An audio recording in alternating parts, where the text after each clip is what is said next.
Hello everyone, this is my IFM IO-Link AL1100. So it has two PROFINET ports, as you can see over here. It has 4 ports where I can connect my sensors. Right now I have connected this one sensor O1D155, which has a range of 200 centimeter. So it's a laser distance sensor, as you can see over here. So it is showing range on top of its display. Right now my PLC is not connected or configured. Sorry, right now my IO link is not connected or configured, so it is showing over here bus fault as well, and it is not stable green indication over here as well.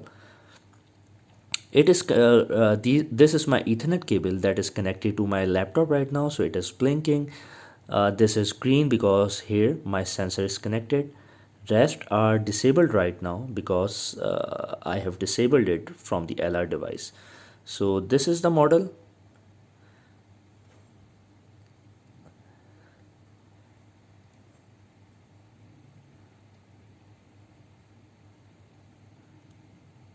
So this is the model AL1100, as you can see over here.